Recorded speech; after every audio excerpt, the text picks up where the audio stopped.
Samantala sa arrival honors sa Villamor Air Base kanina, mga denumerong metal casket ang ating pong nakita. Pero sa loob ng bawat ataul ay hindi lamang isang alagad ng batas na nasawi sa bakbakan, kundi isang asawa, kapatid, anak at mahal sa buhay.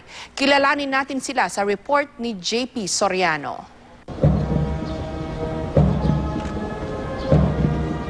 Police Senior Inspector Ryan Ballesteros Pabaliñas, Police Senior Inspector John Gary Alcantara Eranya, Police Inspector Renny L. Tyrus, PO3 Noel Onange Golokan, PO3 Jedin Abubakar Asjali, PO2 Omar Agacer Nacionales, PO2 Romeo Valles Senin II, PO1 Russell Bawaan Bilog, PO1 Romeo Kumanoy Sempron, Police Senior Inspector Max Jim Ramirez Tria, Police Senior Inspector Cyrus Palayan Aniban, Police Senior Inspector Getnad G. Tabdi, Police Inspector Joey Sacristan Gamutan, SPO1 Lover L. Inocencio, PO3 Rodrigo F. Acob Jr., PO3 Virgel S. Villanueva, PO3 Andres Viernes Duque Jr., PO3 Junrel Narvas Kibete, PO3 Robert Domolog Aliaga,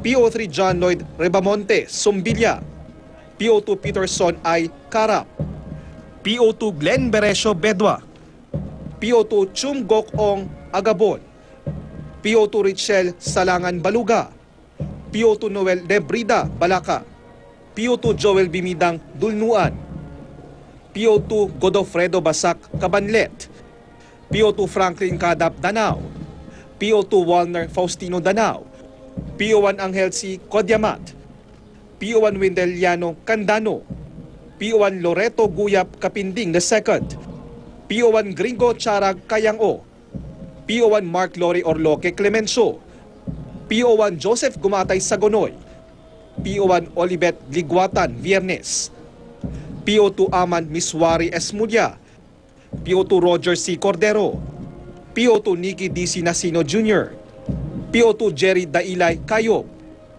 PO2 Noble Sungay Kiangan, PO2 Ephraim G. Mejia, PO2 Rodel Eva Ramakula, at PO3 Victoriano Nacion Akain. Asawa, anak, alagad ng batas. Sila ang 44 na pulis na nagbuwis ng kanilang buhay sa misyon sa bayan ng Mama Sapano. JP Soriano, GMA News.